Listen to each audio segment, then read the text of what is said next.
Jamal and Malik had been inseparable since childhood, two boys bound not just by friendship, but by an unspoken pact to never let the world slow them down. Growing up in a small coastal town, they had spent countless afternoons exploring the jagged cliffs and hidden coves that dotted the shoreline. Every rock, every tide pool, every driftwood-laden beach was a playground for their curiosity. But that Saturday morning felt different. The air was heavy with a sticky warmth, the kind that made even the ocean breeze feel like a gentle oven. They had set out early, eager to catch the morning's haul of fish before the sun climbed too high, their small motorboat bouncing over the waves with a steady rhythm. Malik, ever the daring one, was at the helm, laughing as the boat skimmed over a particularly choppy patch of water.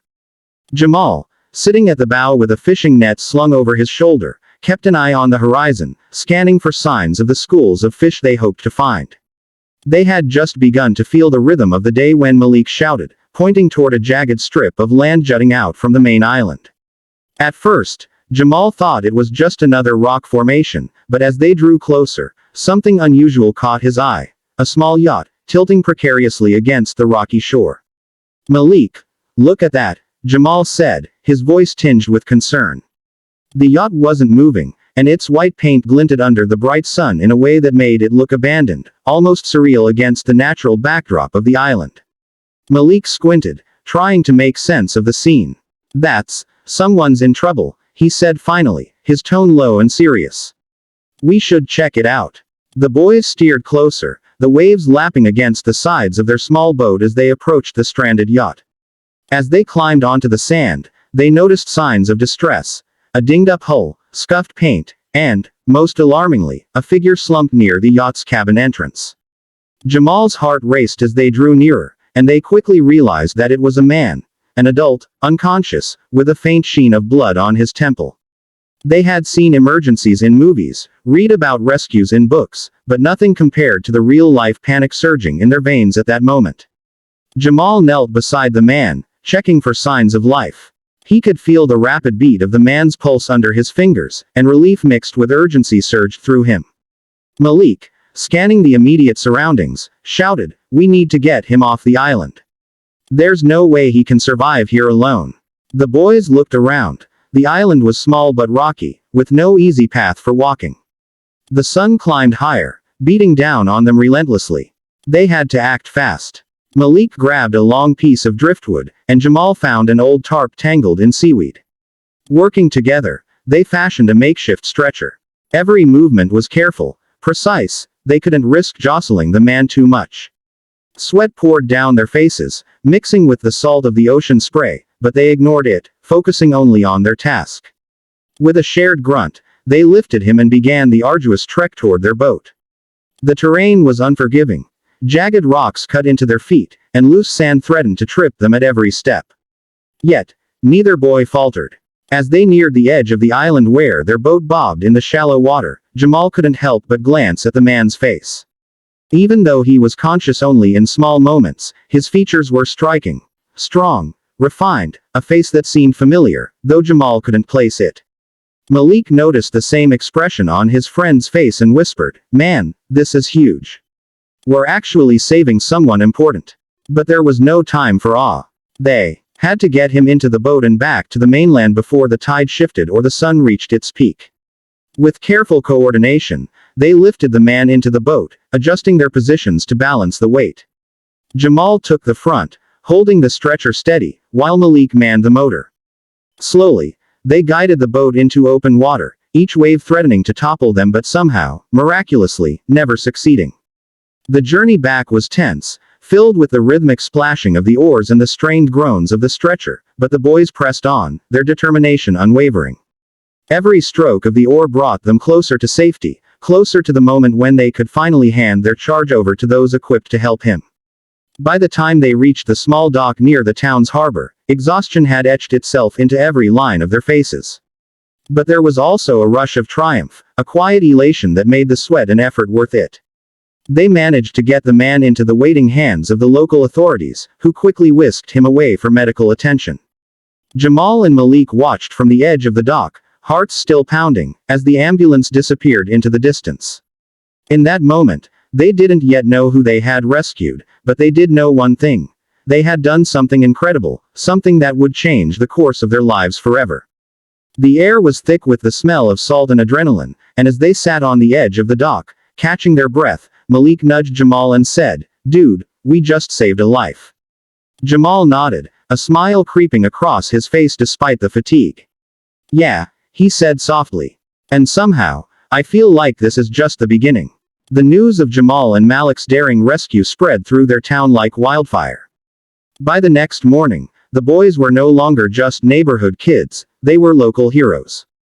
People stopped them on the street, shaking their hands, asking them to recount the rescue again and again. Teachers praised them at school, neighbors brought them homemade snacks, and even the mayor called to congratulate them. The two friends, normally inseparable and carefree, found themselves in a whirlwind of attention that neither had anticipated. They tried to stay grounded, laughing off the praise, but beneath it all, a quiet unease began to grow. The man they had saved, still unnamed in the news, was not just any person. He was a billionaire, a titan in the business world, someone whose influence stretched far beyond the confines of their sleepy coastal town. Days passed, and the excitement began to fade, replaced by a strange normalcy. Jamal and Malik returned to their routines, school, homework, and weekend fishing trips, but the memory of the rescue remained vivid. They often talked about it in hushed tones, recalling how the man's eyes had fluttered open when they lifted him onto their makeshift stretcher, how his grip on their arms had been surprisingly strong, even though he was injured. "Man, can you believe we actually did that?" Malik asked one afternoon as they sat on the dock, their legs dangling over the water. Jamal nodded, a grin tugging at his lips. "Yeah, we actually saved a billionaire." It was during one of these quiet afternoons that the unexpected happened. Jamal spotted a gleaming shape on the horizon, far off the coast, glinting in the late afternoon sun. At first, he thought it might be a passing ferry or a private fishing boat, but as it drew closer, it became unmistakably clear. It was a yacht, enormous and pristine, cutting smoothly through the waves as if it belonged to a world far removed from their own. Malik squinted, shading his eyes with his hand. That's not normal," he muttered. The yacht's sheer size and elegance made their small town's docks look tiny and insignificant. But what caught them off guard wasn't just the yacht. It was the way it changed direction, heading straight for their neighborhood, toward the very dock where they usually tied their boat. By the time the yacht was close enough to see the details, the boys were frozen in awe. A crew of impeccably dressed attendants moved with precision, lowering a smaller boat into the water. Malik's voice was barely a whisper. "Do you think, could it be him?" Jamal's heart raced. The billionaire. They had no way of knowing, but the sudden, deliberate attention on their dock made it feel impossible to ignore. Within minutes, the small boat was gliding toward them, and the crew carefully handed over a single envelope. Jamal hesitated for a moment before taking it, glancing at Malik. The envelope was heavy, thick, and expensive looking, with elegant, handwritten script. "To Jamal and Malik, thank you." Their fingers trembled slightly as they opened it. Inside was a note, concise but powerful. "You saved my life. Let's meet. I want to thank you properly." Alongside the note was a small card with coordinates and a time, elegant handwriting that exuded wealth and precision. Malik let out a low whistle, breaking the stunned silence. "Dude, they actually want to see us. Like, on the yacht." Jamal swallowed hard, his pulse quickening. "Yeah, I think we're about to meet him." That evening, the boys couldn't focus on anything else. Jamal's mother noticed his distracted demeanor and frowned. "What's going on with you two? You've been pacing around all day." Malik shrugged, trying to hide his excitement. "Nothing. Just busy," he said, but the grin he couldn't suppress gave him away. Even as night fell, neither boy slept well, their minds racing with the possibilities. Who exactly was the man they had rescued? What would he be like in person? And why was he going to such lengths to find them? The next morning, their parents reluctantly allowed them to leave for the coordinates provided in the note. As they approached the location, the yacht loomed larger, more magnificent than anything they had ever seen. Its sleek white hull reflected the early sunlight, and the crew moved with the ease of practiced perfection, guiding the boys aboard. The moment they stepped onto the deck, they felt a strange mixture of awe, disbelief, and a subtle twinge of fear. Everything about the yacht screamed wealth, power, and influence, the kind of world they had never imagined stepping into. And then he appeared. The billionaire, the man whose life they had saved, smiled warmly at them, his presence both commanding and strangely approachable. Jamal, Malik, he said, his voice smooth and steady. I can't thank you enough for what you did. You didn't just save me, you showed courage and heart, something far more valuable than money. The boys stared at him, barely able to form words. Malik finally stammered, We just did what anyone would do. But the man shook his head, his eyes glinting with admiration. Not everyone would. And not everyone has the courage you two showed. As the yacht began to glide silently through the water, the boys realized that this encounter was more than just a thank you. The world they had known, the safe, predictable life of their town, was already beginning to shift. The yacht's gentle hum beneath their feet felt like the first pulse of a new adventure, one that neither Jamal nor Malik could have imagined when they first spotted the stranded vessel days before. Something extraordinary had begun, and the boys could sense it in every glance, every word, and every wave that lapped against the hull. The yacht glided silently over the turquoise waves, a sleek shadow against the morning sun, as Jamal and Malik stood side by side on the deck, hearts pounding in unison. The grandeur of the vessel was overwhelming. Polished teak decks that gleamed like glass, railings of shining steel, and panoramic windows revealing rooms that looked like luxury hotel suites. Crew members moved with quiet precision, anticipating every need before it was even voiced. It was a world completely foreign to the boys, yet they felt strangely at ease, as if fate had somehow carried them here. The billionaire, the man whose life they had saved, approached them with a calm, measured stride, his expression warm but unreadable. Welcome aboard, he said, his voice both commanding and gentle. I hope you don't mind me bringing you here personally. I wanted to see the boys who saved my life face to face. Jamal swallowed hard, glancing at Malik, whose wide eyes mirrored his own. We didn't do anything special, Malik said, but the man's gaze held an intensity that silenced the protest. Special? The billionaire asked, raising an eyebrow.